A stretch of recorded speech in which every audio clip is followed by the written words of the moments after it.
আসসালামু আলাইকুম, welcome to our easy CAC learn channel. আজকে আমরা আমাদের ইজি সিএসি লার্ন চ্যানেলে খুব সুন্দর একটা টপিক নিয়ে আলোচনা করব। সেটা হচ্ছে আমাদের গতানুগতিক ই কমার্স প্রজেক্টে আমরা যে কাজগুলো করেছিলাম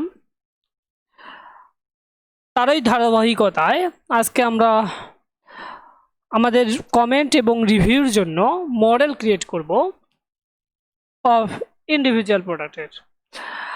so let's start and just watch continue.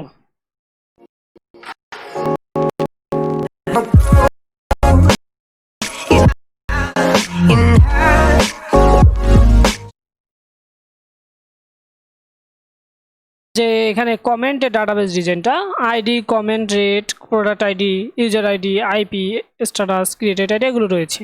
এখানে প্রোডাক্ট আইডি রিলেশন রয়েছে প্রোডাক্টের প্রাইমারি কির সঙ্গে, আর ইউজার আইডি রিলেশন রয়েছে ইউজারের প্রাইমারি কির সঙ্গে। এবং আমরা এখানে সেই রিলেশনটা তৈরি করে দিব ফরেন কির মাধ্যমে, আর ইউজারের সঙ্গে কমেন্টের রিলেশন তৈরি করে দিব ফরেন কির মাধ্যমে। সো এই সমস্ত ডাটাকে আমরা কিভাবে মডেলে ক্রিয়েট করতে পারি সেটা এখন আমরা দেখব। এর জন্য আমরা আমাদের কোডে চলে গেলাম। আমাদের কোডটা আমরা ভিএস কোডে রান করে নিলাম, ওপেন করে নিলাম। ভিএস কোডে ওপেন করে নিয়ে আমাদের এর প্রজেক্টটা ছিল ইকম প্রজেক্ট। ইকম প্রজেক্টের ভিতর থেকে আমাদের প্রোডাক্ট ট্যাবের ভিতরে ইন করলাম। প্রোডাক্ট ট্যাবের ভিতরে আমরা মডেলস ডট পাই ইন করলাম। মডেলস ডট পাইয়ে আমাদের প্রথমে এখান থেকে ইম্পোর্ট করে নিতে হবে ইউজারকে ইম্পোর্ট করে নিলাম। django.contrib.auth.models থেকে ইউজারকে ইম্পোর্ট করে নিলাম।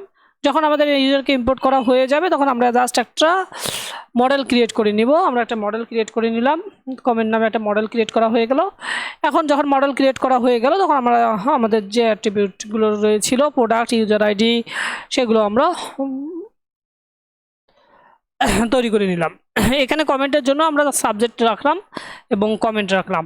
আর রিভিউর জন্য আপনারা রিভিউ সেকশনটা যদি একটু দেখেন, সেই রিভিউর জন্য আমরা রেট নামে ইন্টিজার ফিল্ড রাখলাম। এবং আমরা এখানে স্ট্যাটাস একটু দেবো। স্ট্যাটাস যদি ট্রু হয় তখন আমাদের কমেন্টটা এখানে শো করাবে, যদি স্ট্যাটাস ট্রু না হয় তাহলে কমেন্টটা শো করাবে না। আমাদের ফিল্টার করার সুবিধার্থে আমরা এখানে একটা স্ট্যাটাস দিলাম। আর ডিফল্টভাবে স্ট্যাটাস আমাদের নিউ হিসেবে সঞ্চিত হবে। এর জন্য আমরা স্ট্যাটাস লিখলাম 4 ফিল্ড এবং চয়েসেস দিলাম এই স্ট্যাটাসটা এবং ডিফল্টভাবে নিউ। ওকে, এতটুকু যখন হয়ে যাবে আমাদের অ্যাডমিন প্যানেলে শো করানোর জন্য আমরা জাস্ট একটা স্ট্রিং মেথড কল করলাম এখানে সেলফ ডট এই সাবজেক্ট। ওকে, এতটুকু খুব সুন্দরভাবে আমাদের তৈরি হয়ে গেল। এখন যখন আমাদের এতটুকু তৈরি হয়ে গেল তখন আমরা জাস্ট অ্যাডমিন প্যানেলে ইন করবো। অ্যাডমিন প্যানেলে ইন করার আগে আমাদের এটাকে মাইগ্রেশনস করে নিতে হবে। এর জন্য আপনারা কোডে লিখবেন, আমি যদি কোডটা পজ করি এখানে লিখবেন পাইথন ম্যানেজ ডট পাই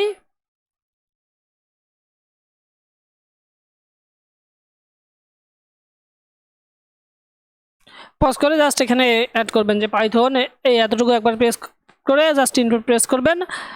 এটা হওয়ার পরে জাস্ট মাইগ্রেট করে নেবেন। ওকে, মাইগ্রেশনস এবং মাইগ্রেট করা হয়ে গেল। এখন জাস্ট আপনি অ্যাডমিন প্যানেলে অ্যাড করবেন। এর জন্য জাস্ট প্রথমে ইম্পোর্ট করে নিলাম যে কমেন্টটাকে। এখন আমরা যখন আমাদের ইম্পোর্ট হয়ে যাবে তখন আমরা এই admin dot site dot register কমেন্টটা এটা অ্যাড করে নিলাম। ওকে, আমাদের অ্যাড করা হয়ে গেল। আমরা গতানুগতিক অ্যাডমিন প্যানেলকে ডিজাইন করার জন্য একটা ক্লাস ডিফাইন করে নিলাম কমেন্ট অ্যাডমিন নামে। যখন আমাদের কমেন্ট অ্যাডমিন ক্লাস ডিফাইন করা হয়ে গেল তখন আমরা জাস্ট লিস্ট ডিসপ্লের মাধ্যমে এই প্রোডাক্ট ইউজার প্রোডাক্ট তারপরে ইউজার স্ট্যাটাস এই সমস্ত ডাটাকে এখানে শো করালাম। যদি আপনি আরও ডাটা শো করাতে চান জাস্ট এরকম কমা দিয়ে এরকম জাস্ট ডাটাগুলো এখানে অ্যাড করে দেবেন। ওকে, এতটুকু তখন আমরা সেভ দিয়ে দিব। এবার আমরা আমাদের প্রজেক্টটা জাস্ট রান করলাম। আপনি মেক মাইগ্রেশনস মাইগ্রেট এগুলো দিবেন। ওকে, এখন আমরা আমাদের প্রজেক্টটা রান করব। ওকে, আমাদের প্রজেক্টটা খুব সুন্দরভাবে রান হয়ে গেল। এখন জাস্ট আপনারা যদি অ্যাডমিন প্যানেলে ইন করেন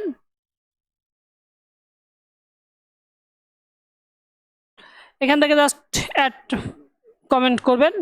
অ্যাড কমেন্ট করে কোনো প্রোডাক্ট অ্যাড করার পরে আপনার অ্যাডমিন প্যানেলের ডিজাইনটা এরকম খুব সুন্দরভাবে শো করবে। এখান থেকে জাস্ট কোনো প্রোডাক্টকে অ্যাড করার পরে আমরা পরবর্তী পর্বে দেখব যে এখানে সিঙ্গেল প্রোডাক্টের নিচে যে আমাদের কমেন্টের সেকশনটা থাকে সেটা থেকে খুব সুন্দরভাবে এখানে যে right comment right your review লিখলে এখানে যে আমাদের ফর্মটা ক্রিয়েট হয়, এখানে এই ফর্ম থেকে কিভাবে আমরা কমেন্ট পাঠাতে পারি সেটা আমরা নেক্সট পর্ব থেকে দেখব। সো আজকে আমরা অ্যাডমিন প্যানেলের ডিজাইন দেখলাম। আপনাদের 1 মিনিটের মধ্যে যদি একটু সারাংশটি নিয়ে নেই তাহলে আমরা কি কাজ করলাম। প্রথমে আমরা কমেন্টের জন্য আমাদের ডাটাবেসের ডিজাইন অনুযায়ী প্রোডাক্ট অ্যাপের ভিতরে চলে গেলাম। প্রোডাক্ট অ্যাপের ভিতরে মডেলস ডট পাইয়ে আমরা মডেল ক্রিয়েট করে নিলাম। মডেলে আমরা লিখলাম আমাদের প্রোডাক্ট ইউজার, এগুলো ফরেন কির মাধ্যমে ইউজার, ফরেন কির মাধ্যমে ইউজারের সঙ্গে রিলেশন রয়েছে, প্রোডাক্ট ফরেন কির মাধ্যমে প্রোডাক্টের সঙ্গে রিলেশন রয়েছে। এরপরে সাবজেক্ট, কমেন্ট, রেটে আমাদের ইন্টিজার ফিল্ড দিলাম, মানে আমাদের রিভিউ যে তারকা চিহ্নগুলো থাকে সেগুলোর জন্য আমরা রেট দিলাম। এবং এখানে স্ট্যাটাস দিলাম, স্ট্যাটাস আমাদের ট্রু, ফলস, অলস অথবা নিউ।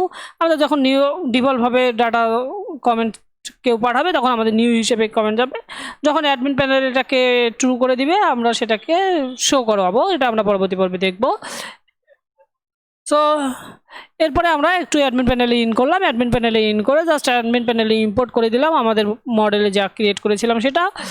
এখন ইম্পোর্ট করার পরে আমরা একটা ক্লাসকে মানে আমাদের অ্যাডমিন প্যানেলটাকে ডিজাইন করার জন্য এই এতটুকু ক্লাস ডিফাইন করে নিলাম। এখানে list filter, list display, list purpose দিতে পারেন অথবা লিস্ট এখানে সার্চ দিতে পারেন, আরও অনেক কিছু দেওয়া যায় যেগুলো আপনি অ্যাডমিন প্যানেলের ডিজাইন গুগল থেকে একটু শিখে নিতে পারেন। এখানে জাস্ট আমরা লিখলাম admin.search.register.com রেজিস্টার, তারপরে এখানে কমেন্টটা পাস করে দিলাম, মানে আমাদের এই কমেন্টটা পাস করে দিলাম। আমাদের অ্যাডমিন প্যানেলের ডিজাইন এখন পর্যন্ত শো করাবে না, আমরা এর জন্য এখানে জাস্ট কমেন্ট দিয়ে এই কমেন্ট অ্যাডমিনটা এখানে পাস করতে হবে।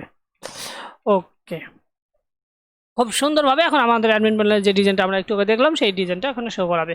সো এতটুকুই ছিল আজকের মতো।